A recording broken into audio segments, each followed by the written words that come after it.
What is up, everybody? It's your boy Chad Sommer here on Rock Bottoms Up Podcast. So excited for another episode. This week's episode is just going to be about yours truly, as I have hit 1 year of sobriety. That's right, everybody. 1 year of sobriety, and I am extremely excited to celebrate this 1 year of my sobriety. Um, as I have been in addiction for 30 plus years, I don't think that I have ever just been sober. And what I mean by that is, whether it be, crystal, heroin, cocaine, crack, pills, assortment of pills, alcohol, regardless of the drug or substance that I was using. Marijuana has always been uh, been a drug that I used to help maintain my sobriety. I know that sounds really stupid, and when I say it out loud, it sounds stupid to me. But marijuana has always been something that I have used to help cope with me getting off of drugs or substances. Um, Marijuana was actually the first drug that I have ever used. You see, not everybody's not everybody's road to addiction, starts the same way. My road to addiction started back in the day at a church softball game. Picture this if you can, okay? Just a just a healthy, lump, overweight, 13-year-old Chad running around third base on my way to home plate. Somebody just knocked the skid right off the ball, clear out in the outfield.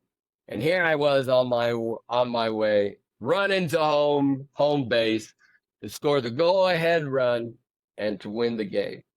Well, as I slid into home base, guess what? My foot caught a rut.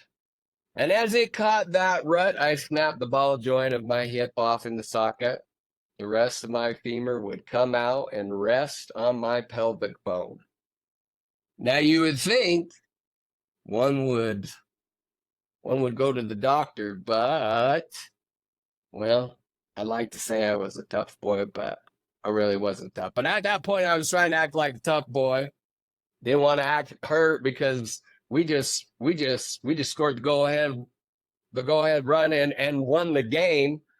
So I mean I didn't want to ruin a moment with me suffering that I just broke my hip. I didn't know I broke my hip. In fact, I wouldn't find out that I had broken my hip for another year and a half before I had it surgically repaired. So for a year and a half, your boy here walked on a broken hip. Day in, day out, walking to school, getting up to go to the bathroom. Your boy was still active, still played sports. In fact, I played my eighth grade football. I played eighth grade football for junior high on a broken hip. Um, but every day I suffered. I suffered in pain. And my parents, God bless them, they were naturopathics. And so once a month I would go to a chiropractor. And this is kind of back in the day. Didn't get an x-ray. So once a month, my parents would spend money for me to go to this chiropractor. And he would take his thumb and he would stick it right in the socket of that shard of bone, where that shard of bone was. And I remember numerous occasions where my dad would have to not just hold me down, but there's times he had to lay on top of me because of the excruciating pain it was. And so, as a young kid, 13 years old, grew up LDS, I knew drugs were bad. I was raised LDS, good Mormon boy, believed in God. But I would pray every night to God, and I would just plead with him. I'd say, God, please, please save me. Save me from this pain and suffering. I mean, my parents are doing everything they can to help me in this situation, and nothing is helping, God. Nothing is working. God, I believe in you. I know that you can heal me. Well, one night I was at a friend's house, and we walked out to his shed, and for the first time I was offered drugs. He offered me marijuana. And again, like I said, raised religious, I knew it was wrong. As soon as I seen the drugs, I was like, nope, that's okay. You can do it. I don't mind. I don't care if you smoke marijuana. Um, but then he replied, are you sure? It'll make you laugh and it'll make you feel numb. And that word right there, you guys, resonated with me so hard. It will make you feel numb. And boy, did I pray to God to make that pain feel numb. So there at 13 years old, tried marijuana, and guess what? Yeah, it made you feel numb. It was almost like God answered my prayers. Like that's how naive I was. I go to church every Sunday, and here are all these people, in these certain church classes I'd be with kids my own age, and we would have discussions about drugs and alcohol, and how bad they are and how they ruin your life. And I'm thinking to myself, guys, have you actually tried it? Like, do you even know what it's doing for me right now? Like, I was in excruciating pain, and for a few hours, I get a step outside that pain and agony that I suffer every day, and I get relief. I finally get relief. So that was my road to addiction. And obviously, uh, the addiction got stronger. And guess what else got stronger? What else got stronger? Well, the drugs got a lot stronger. Eventually through my life, you know, that introduction to drugs, I had a different outlook on what drugs did for you, because drugs served as something that, I felt was helping me. And so my perspective was very skewed. And so as the drugs got strong, as the addictions got stronger, the drugs got stronger. And guess what followed addiction? I bet you can't guess. You know what followed addiction? Everything anybody would tell you in church or at an AA meeting or a self-help book on addiction. Drugs are bad, you guys. I don't know if you know that drugs and alcohol are bad, and they'll ruin your life. They will ruin your life. 30 plus years in addiction. Drugs and alcohol took everything away from me. Completely ruined my first marriage. I had 3 kids with my first wife, and I was an absentee father at best. I would make up every excuse in the world. I only got to see my kids ever so often. And even in that short little time, I'd make every excuse I could to run out and get drunk and high. Hardly spent any time with my children. I mean, like literally. I mean, everything you assume drugs do that are bad, ruin your family. I couldn't hold down a job to save my life. Couldn't hold down a job, and it took away everything. Drugs and alcohol took everything away that I loved, everything that was precious to me, everything that I had value. Drugs and alcohol took away. And so my turning point after 30 plus years didn't come until just a little over a year ago. I celebrate 1 year being clean sober, April 26th, 2024. And I'm just, you know what? I'm a veteran now because I've got over a year now. I've got over a year. So, got a couple of extra days over a year. So it's not just a year, it's over a year now. But my aha moment didn't come until I was sitting face to face with my therapist. This was after having another rock bottom. Had about 9 months of sobriety. Uh, Went on a vacation to Mexico, made that stupid decision that one drink, you know what? Listen, I've got 9 months of sobriety. I'm good. I'm on vacation. What would one little drink hurt? Well, one drink turned into two drinks, turned into a little boat ride, to a little excursion, a little private island where they were serving unlimited drinks. And I'm like, oh, you know what? That mango drink looks delicious. It's hot outside. Sun's coming down. Beautiful. What's another one little drink gonna hurt? Well, that one little drink turned into about 6 drinks before we even hit land, before we even hit our private island. And I can't even tell you. It was a blur after that. So anyway, needless to say, hit a rock bottom, almost ended up in a jail because I was on a carnival cruise. Me and my fiance at the time, now my wife, she decided to stick with me because she's a good woman. She loves her man. We had a little argument. I left the room. I went to go talk to, no big deal. I mean, they got more rooms on this boat. Went to go talk to receptionist, lady at the counter. I'm like, hey, listen, I need a room. Uh, Me and my woman were not getting along, and so I need another room. Well, it's not that easy. It doesn't work that easy because there was an altercation. Carnival Cruise has to report to the local authorities, and guess who the local authorities were? That's right. It was the Mexico cruise. Local authorities was Mexico. So had this escalated any further than it did, your boy would have ended up in a Mexican jail.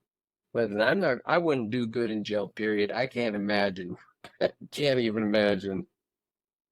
I can't even imagine going to a Mexican jail. So luckily, you think that would be rock bottom? It wasn't. You think that would be rock bottom? It wasn't. Here we are, got done with the Carnival cruise. Me and my baby girl, we made up, and we're sitting at the airport, and I decided to have a beer with my meal. And here I am, trying to talk to uh, my baby girl, trying to talk to her and tell her, like, you know what, baby girl, I think I'm okay. I think that I can you know what? I think if I just hold it to 1 to 2 beers, 2 beers tops. If I just hold it to 2 beers tops, I think I'll be okay. I think I have this under control. I think I can control this addiction. It's not that big of a deal. And she told me, she says, when we get back, you talk to your therapist, Sarah. Sarah's my therapist. You talk to Sarah, and then you tell her what happened. And if Sarah tells you that she thinks it's okay, that you have 1 to 2 beers and you'll be fine, then okay, I'll agree with that. So this is my come to Jesus meeting. There I am, sitting in the old therapist's office, looking at Sarah. And I mean, I already knew. I already came to terms with it. As soon as Shada told me that, as soon as Shada's, like put it in perspective, for me, go tell your therapist. It dawned on me how stupid Just saying the words were, it was extremely stupid. But I had to have that come to Jesus meeting, because um, all about growing, all about overcoming, isn't about isn't about not facing your problems. It's facing it. It's admitting it. Because I could have went there and said, yeah, I talked to my therapist. Yeah, yeah, no, it's bad. It's bad. I won't ever do it again. I would have set myself up for failure had I had not admitted to my therapist.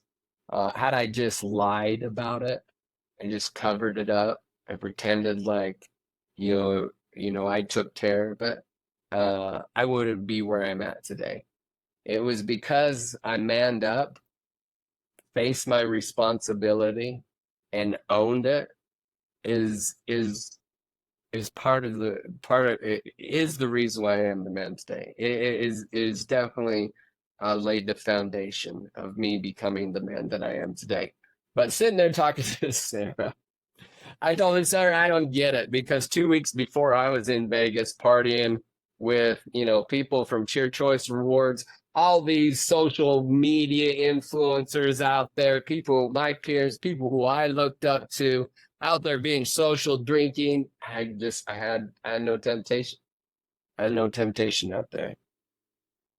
Then in Mexico, Sarah, all of a sudden, Mexico, Sarah, I decided to drink. What happened?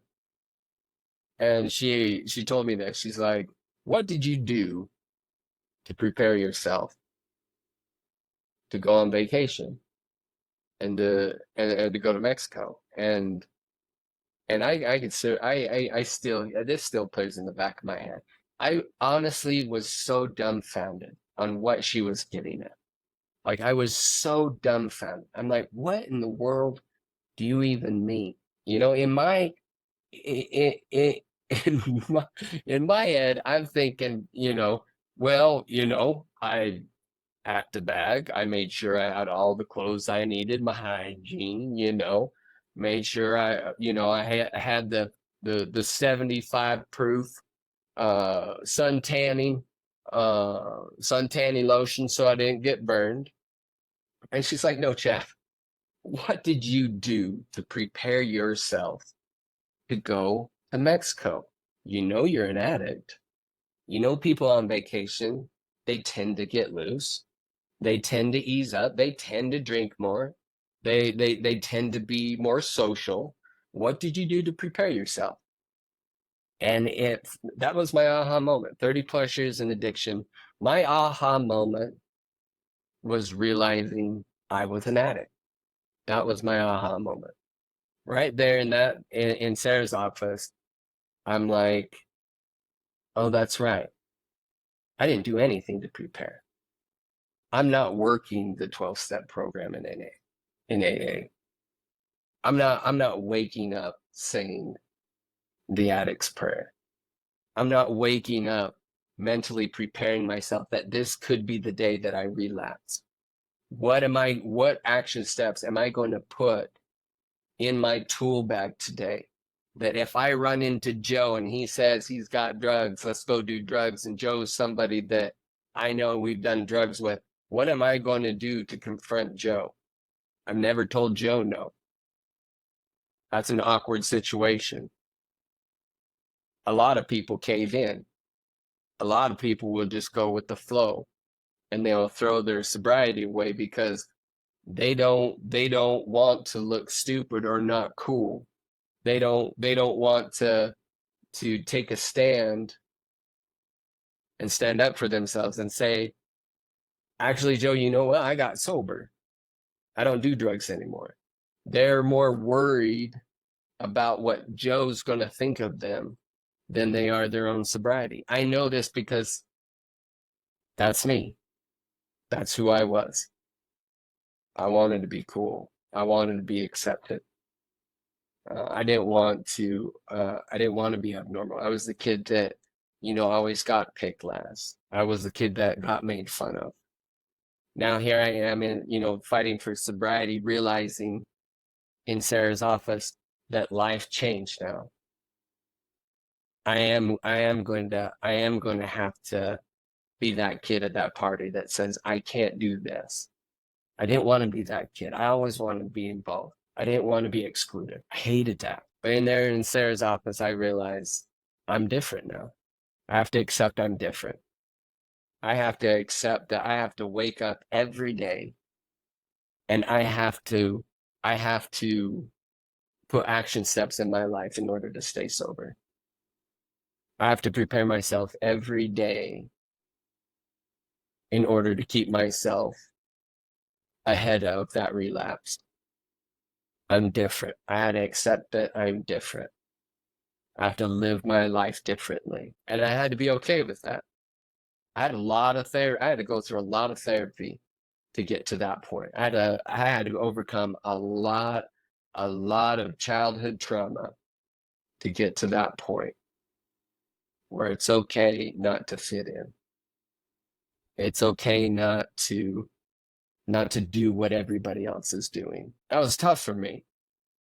And I know there's a lot of people out there that probably feel the same way that I do. Recovery is not easy. It's not easy. In fact, the people out there who are fighting for their recovery, I have the utmost respect for you because as in the 30-year process that I went through to get to where I'm at today, I know what it takes to get sober. I know there's people out there right now.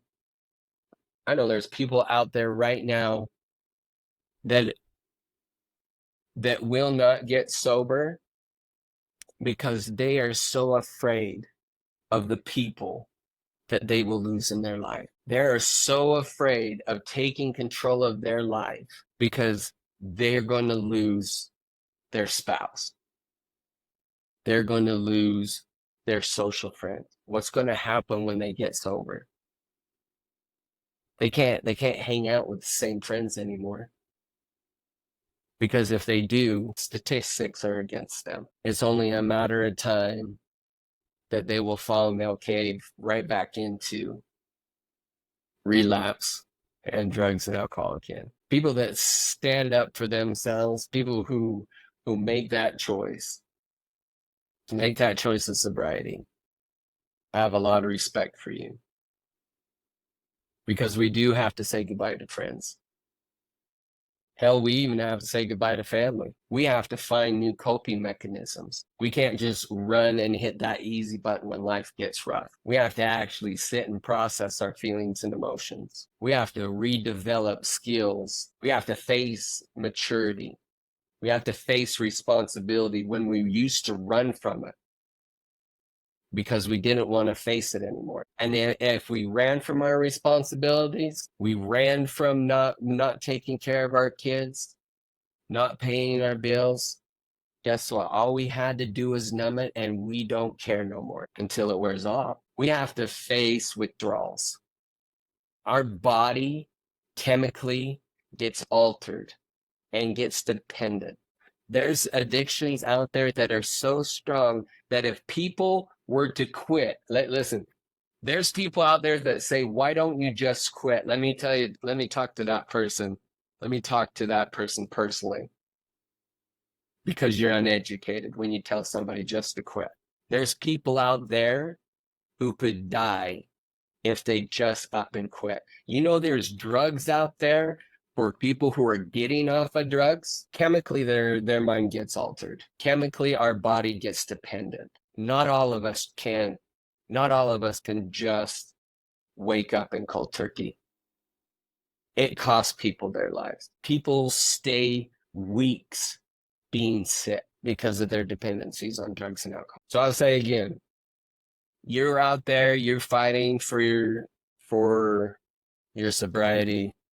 You have my respect. Then, on top of all of that, we get to make amends. Everybody who ever loved us, we broke their trust. We pushed them away. We made other people who are not important in our life more important than the ones who matter the most to us. We now have to fight to earn those people's trust back. And some we don't even get that chance again. And we get to live with that. And you're right, it is our fault. But it doesn't make it that much more palatable that we don't get that back. That we have to live the rest of our life knowing that we ruined that. So now when we make the choice of getting sober, now it's all about your support system, right? We just talked about it. Those people we love so much and care so much about and cared so much about we have to make amends because we've got to find good friends and we got to find people who are going to be there.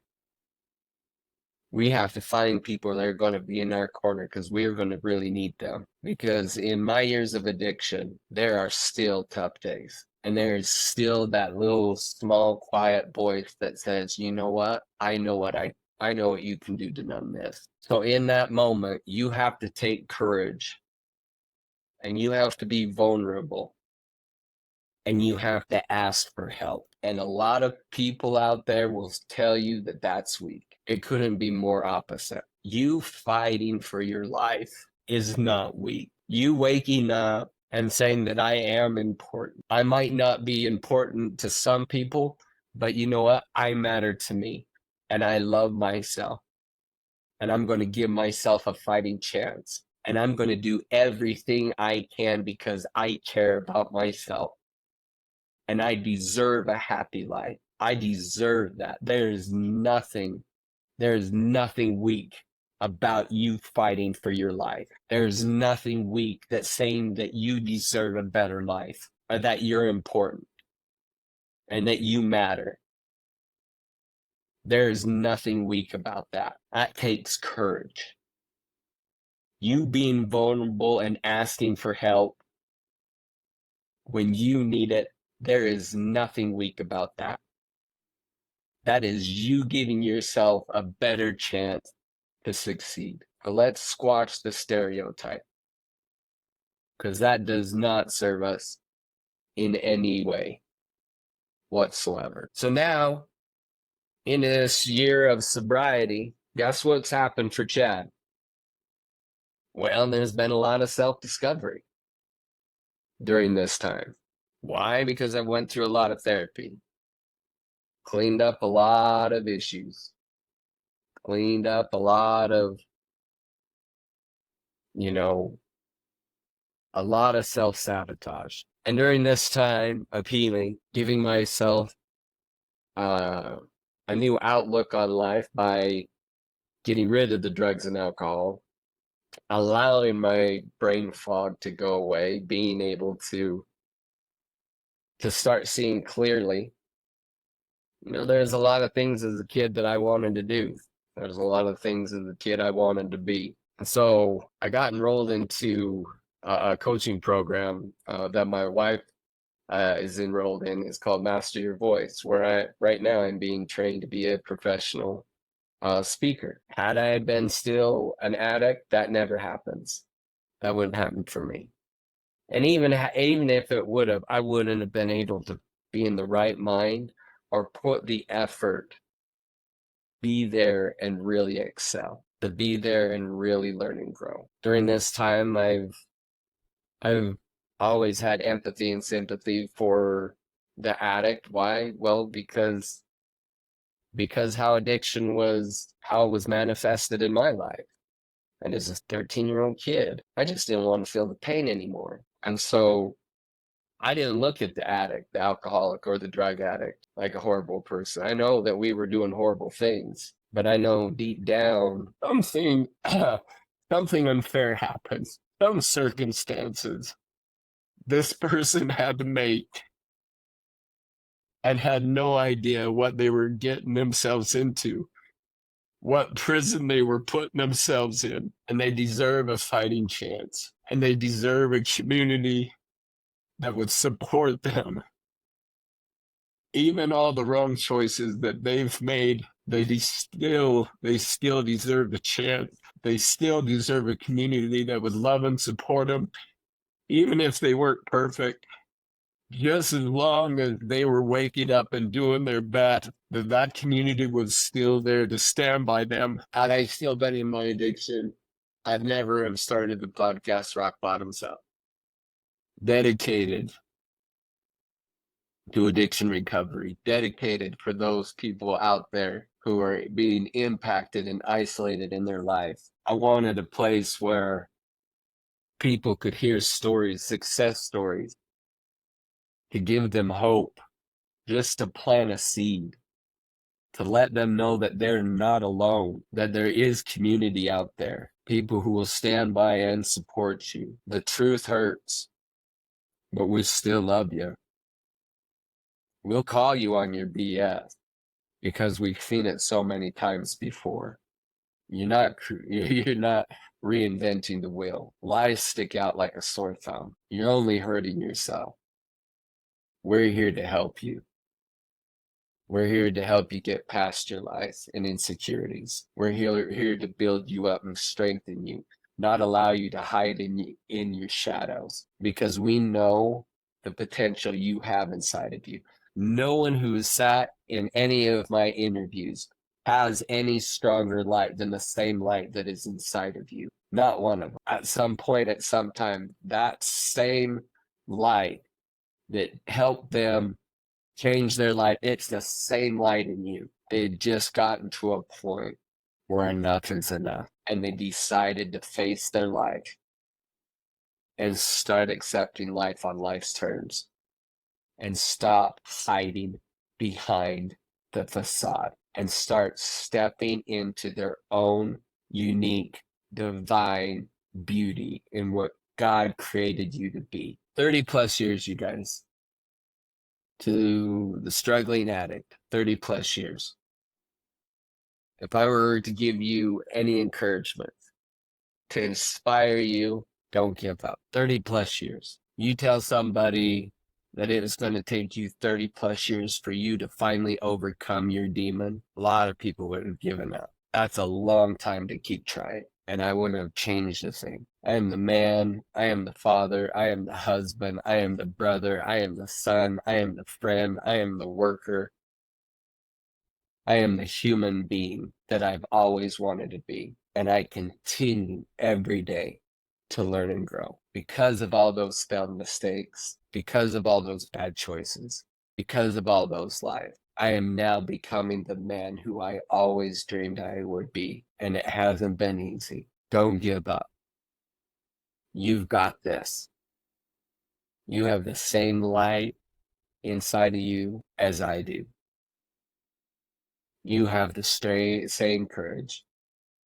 You have the same willpower. You've got this. You can do it. You know what's hard? All the things that I talked about earlier.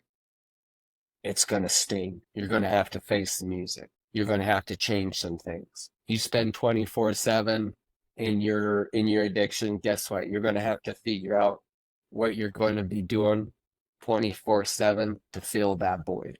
You know what? Those things that you will feel may be new hobbies, maybe new relationships, maybe you want to learn and grow in an area, go back to school. And these new hobbies, aspirations are all going to lead to personal growth, and celebrate that. You don't need somebody to tap you on the back and say, good job. Know that you are doing the best that you can for yourself, and just keep every day trying to be just a little bit better. Give yourself grace. We're not going to be able to make amends with everybody.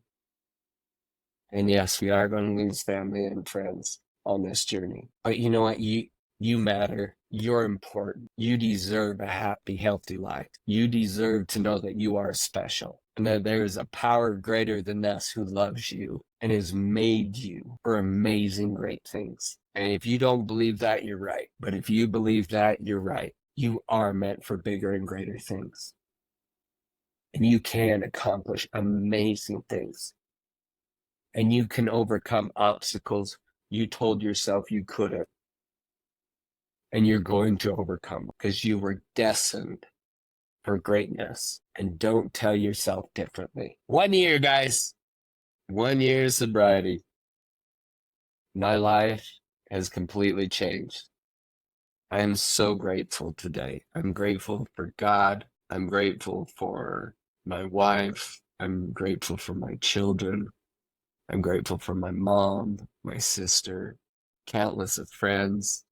My boy Ben Harris, I have to give him a shout out. He's my sponsor and childhood best friend. My cousin Eric, he's my best friend. I'm very grateful for him in my life. I'm grateful for a God that knows I'm imperfect and loves me unconditionally. And even that person that was broken and did horrible things, now he's turned that kid into what was broken, who is now helping other people change their life and change the trajectory of the person they used to be. I am a humble man and a very grateful man, but I know the power that resides in me. And that comes from my Lord and Savior, who I will bow a knee to until the end of my time, thanking him for giving me unconditional love that I fought so hard to find. But it was there for me the entire time. Grateful for the things I know today. I just want to tell everybody out there I love you. Thank you for your continued support, supporting Rock Bottoms Up podcast, sharing the podcast with family members, those out there who are struggling. Thank you for allowing me to show my God how grateful I am to be where I'm at today, and for not giving up on me when I felt like I wasn't worth saving. I just want to leave you with this. No matter where you are in your journey, recovery is not just possible, it's within your reach. I stand here today as living proof that change is achievable, that transformation is real, and that a brighter, sober tomorrow awaits each and every one of us. Embrace this journey, guys. We get one life. Embrace this journey. Lean on your support system. Make those amends. Find new friends. Go to AA. Step out of your comfort zone. Build that support system. And never lose sight of the incredible strength within you. You have the power to rewrite your story, to reclaim your life, and to soar beyond the limitations of addiction. Believe in yourself. Take that first step and trust that path to recovery, because it is paved with endless possibilities. I am living proof of that. Together, we can walk this path hand in hand towards a future filled with hope, healing, and newfound freedom. Love you guys. This is your boy Chad Sauer signing off. Take that step. You're worth it. You guys have an amazing night.